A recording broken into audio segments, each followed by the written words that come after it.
yakin dan percaya bahwa Tuhan akan menepati setiap janji-Mu, karena janji-Mu adalah iya dan amin. Dan itu akan terbukti bagi setiap orang yang percaya, berharap, dan bersandar kepada-Mu Tuhan. Dan kepada-Mu Tuhan pengharapan kami, kepada-Mu Tuhan sandaran kami, kepada-Mu Tuhan ketergantungan kami. Tuhan yang menolong kami, Tuhan yang membela kami. Pengurapan-Mu, kuasa Roh Kudus-Mu membuat kami menjadi orang-orang yang menang, membuat kami menjadi orang-orang yang berhasil, membuat kami orang-orang yang disembuhkan, dipulihkan, dan dibaharui oleh Tuhan.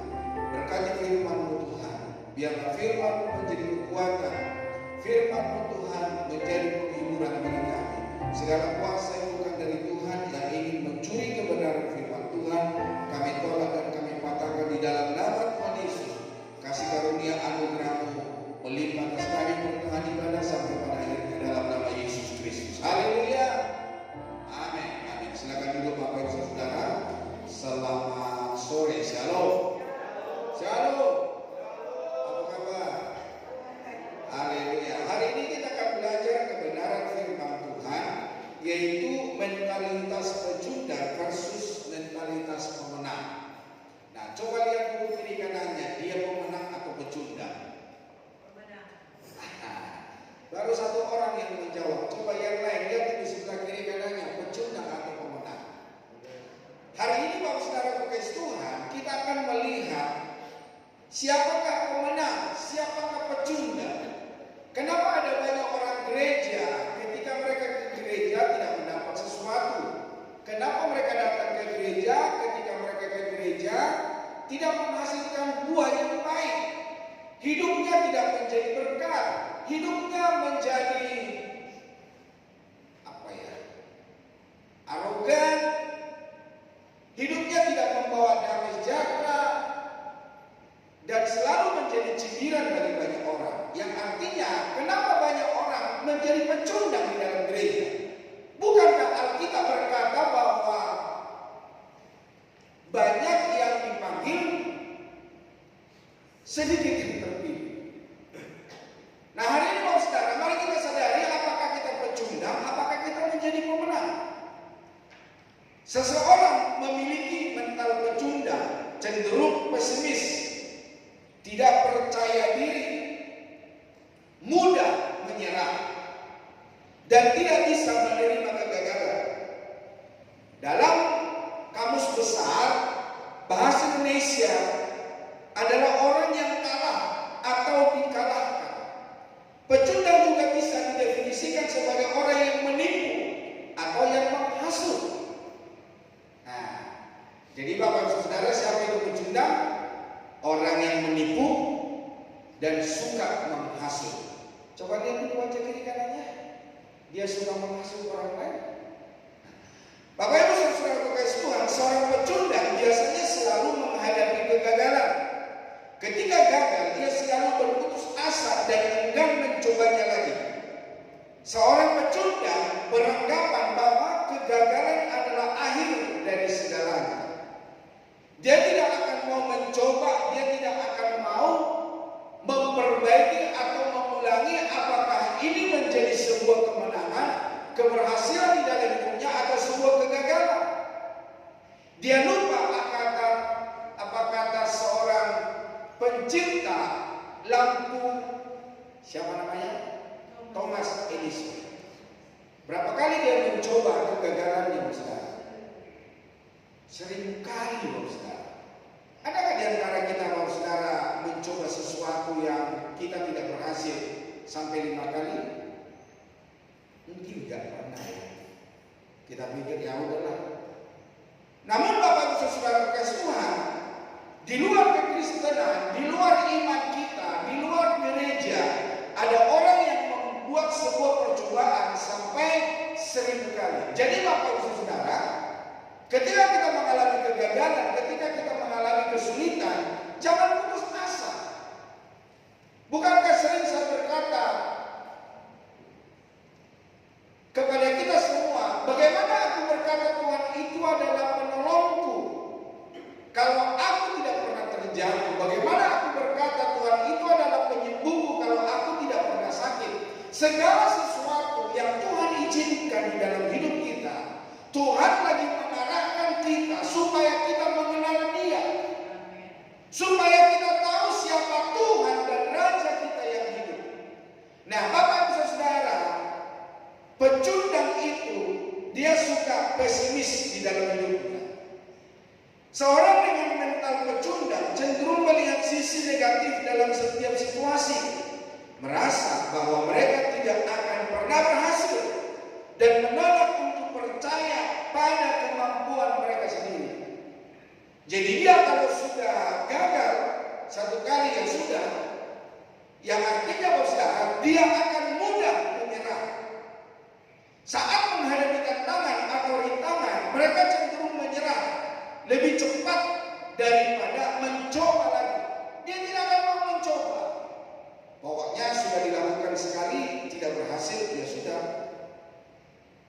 Dan yang artinya Saudara, seorang pecundang tidak bisa menerima kegagalan. Mereka tidak bisa belajar dari kesalahan mereka dan cenderung menyalahkan faktor eksternal daripada mencari solusi dan meningkatkan diri. Dia akan menyalahkan orang lain, dia akan menyalahkan situasi, dia akan menyalahkan sekelilingnya. Dan dia tidak akan pernah koreksi diri, kalau Saudara.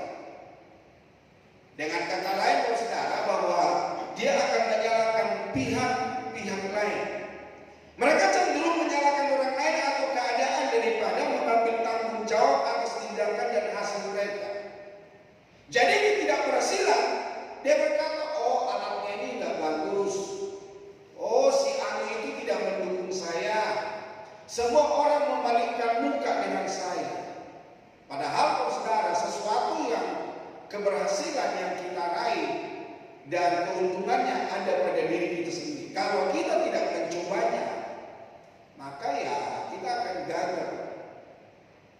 Pola pikir pecundang adalah cara berpikir yang dipenuhi oleh rasa takut dan gagal, keraguan diri dan keengganan untuk keluar dari zona nyaman. Ciri-ciri pola pikir ini antara lain selalu mencari alasan untuk tidak mencoba. Jadi Bapak Ibu Saudara, mari hari ini ketika kita gagal melakukan sesuatu yang ingin kita capai, jangan langsung menyerah. Kalau memang itu dari Tuhan, Tuhan mengizinkan itu semua supaya kita mengenal siapa Tuhan yang kita percaya. Bapak Ibu Saudara, kita bisa melihat adanya mentalitas pemenang di dalam diri Daud, sementara mentalitas pecundang dimiliki oleh Israel. Ketika Daud menghadapi Goliat, abang-abangnya berkata, ngapain lu kesini? Pulang ke sana. Jaga dong bapak-bapak kita yang 2 ekor itu. Dia langsung pergi ke orang-orang ada di Israel. Dia berkata, apa yang orang itu bilang? Akhirnya dia mendengar sendiri, dia menghujat pasukan bangsa Israel, pasukan Allah yang hidup. Wah, mungkin dia pikir kurang ajar ini orang. Gak tahu dia siapa saya. Bapak Ibu Saudara kekasih Tuhan, Daud yang akhirnya Saudara ketika mendengar hujatan Goliat itu, maka dia tidak undur. Dia berkata, kalau serigala beruang dapat saya kalahkan, dapat saya robek mulutnya, apalagi dia yang tidak bersunat, dia yang tidak percaya kepada Allah, dia yang menghina barisan bangsa Israel. Bapak Ibu Saudara kekasih Tuhan, ketika pasukan bangsa Israel mendengar hujatan daripada Goliat, ayo siapa kamu yang berani untuk saya? Kakak-kakaknya menjadi bala tentara pasukan bangsa Israel pun mereka ciut, Saudara. Tetapi Daud yang tidak punya pengalaman perang, dia maju bukan beramai-ramai, tapi dia maju dengan sendiri, dengan kekuatan yang daripada Tuhan. Kita tahu bahwa Daud adalah pemenangnya. Bapak Ibu Saudara kekasih Tuhan, hidup yang penuh tantangan ini harus dihadapi dengan mentalitas yang benar. Janji Tuhan, kita adalah umat pemenang. Jadi Bapak Saudara kekasih Tuhan, ingat bahwa orang-orang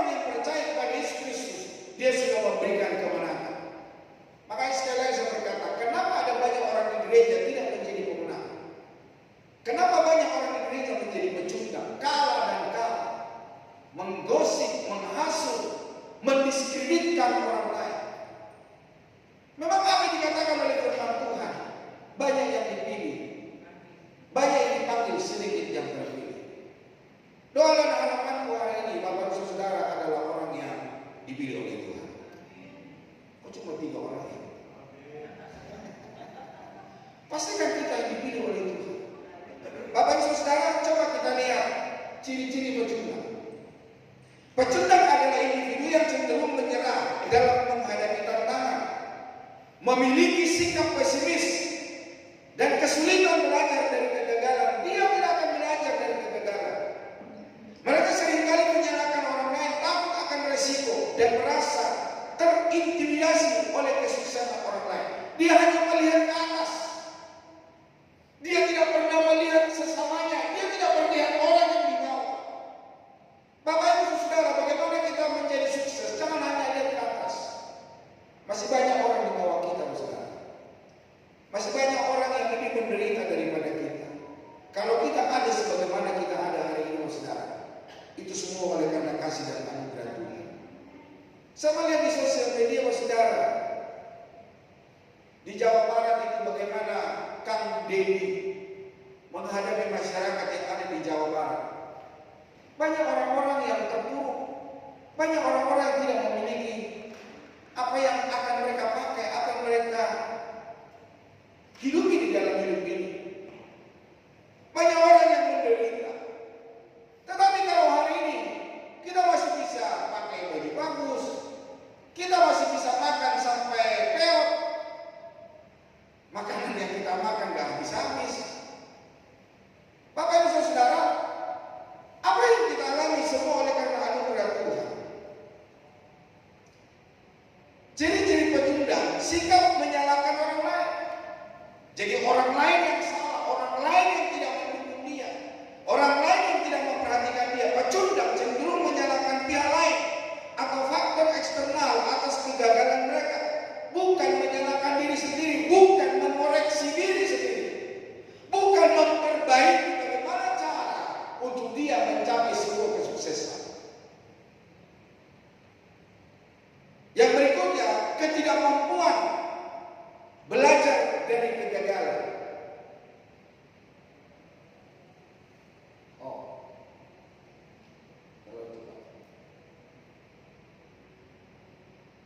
Iya. Mereka kesulitan memahami dan belajar dari pengalaman kegagalan untuk memperbaiki diri. Ya, kalau sudah gagal satu kali ya sudah. Dia tidak akan memperbaiki diri, dia tidak akan mencari apa yang salah. Sikap pesimis. Pecundang memiliki pandangan yang negatif dan cenderung melihat sisi buruk dari setiap situasi. Apalagi kalau Saudara, ketakutan akan resiko. Resiko yang dihadapi, maka itu akan membuat dia takut. Mereka takut untuk mengambil resiko dan mencoba hal-hal baru, sehingga menghambat pertumbuhan pribadi dan pencapaian tujuan. Jadi kalau dia tidak mencapai tujuannya, dia gagal di tengah jalan, ya sudah, dia akan berhenti. Bapak Ibu Saudara, kalau kita mengalami, kalau itu adalah datangnya dari Tuhan, jangan berhenti di tengah jalan. Ada sebuah gambar, saya lupa memasukkannya, yang dia menggali sebuah harta karun. Yang satu sudah hampir sampai, tapi karena nggak ketemu-ketemu dia berbalik. Tetapi yang satu masih jauh di belakang, dia tetap dan dia tetap. Yang pada akhirnya, Saudara, ketika dia sampai kepada tujuan, dia memperoleh harta karun. Kadang-kadang hanya sejengkal lagi, kadang-kadang hanya satu hari lagi, kadang-kadang hanya satu minggu lagi kita akan mencapai sebuah tujuan yang kita tuju. Tapi seringkali oleh karena kita tidak tahu, merasa terintimidasi, merasa sendiri, merasa tidak bisa, akhirnya kita mengalah, akhirnya kita kalah, Saudara. Selalu beralasan untuk gagal. Pecundang selalu punya alasan untuk gagal karena orientasinya selalu mengarah ke sana. Wajar bila kita melihat orang yang hidupnya selalu mengeluh, maka dia akan terbiasa mengeluh dengan hal apapun. Mereka tidak pernah melihat situasi dari sudut pandang yang positif. Seperti yang saya pernah katakan, teman kerja saya di kantor di Jakarta, setiap kali dia datang ke kantor, dia pasti mengeluh mengenai jalan, mengeluh mengenai pekerjaan, mengeluh mengenai bosnya, atasannya. Dan setiap kali dia masuk kantor, kuping saya rasanya panas, saudara. Saya langsung keluar. Saya tinggalkan dia sama teman-teman yang lain. Saya nggak tahan mendengar ocehannya, saudara. Nggak tahu Bapak Ibu Saudara pernah tidak atau punya tidak sahabat yang seperti ini. Jadi Bapak Ibu Saudara Tuhan selalu beralasan untuk gagal, selalu beralasan untuk tidak bisa, menginginkan keberhasilan, namun keberhasilan yang instan. Seorang pecundang selalu menginginkan keberhasilan yang instan. Mengapa mereka kerap mencari cara yang kotor untuk bisa meraih keberhasilan tersebut? Misalnya dengan korupsi, menipu orang lain, scamming dan lain-lain. Jadi Bapak Saudara kasih Tuhan, pasti ada korban yang tidak akan dikerjakan. Yang penting saya rugi, yang lain mau mati-matilah, mau hidup-hiduplah, EGP katanya, sabut T. Tapi kekristenan tidak hal seperti itu, saudara. Mereka cenderung minim aksi dan enggan mencari solusi. Kekurangan sekecil apapun yang ada di dalam diri selalu dijadikan alasan untuk berhenti berjuang. Terkadang mereka juga membandingkan kekurangan tersebut dengan orang lain. Ciri pecundang tidak mengupayakan keberhasilan. Ya gagal sekali ya sudah. Seorang pecundang itu sulit untuk mengupayakan keberhasilannya. Di dalam diri mereka tidak muncul keselarasan antara angan-angan dan perbuatan. Mereka hanya pandai berkhayal, namun malas berjuang. Contohnya, mereka ingin kaya tapi malas untuk bekerja keras. Ingin memiliki jodoh yang baik tetapi enggan memperbaiki diri. Ingin mendapat pekerjaan bagus tetapi enggan berusaha, dan lain sebagainya. Ingin sesuatu yang baik, tapi dia dengan cara yang sama dengan ketidakberhasilan. Bapak Ibu Saudara kasih Tuhan, kalau kita ingin berhasil dalam satu bidang, keberhasilan itu bukan dengan cara yang sama, tapi cara yang berbeda, saudara.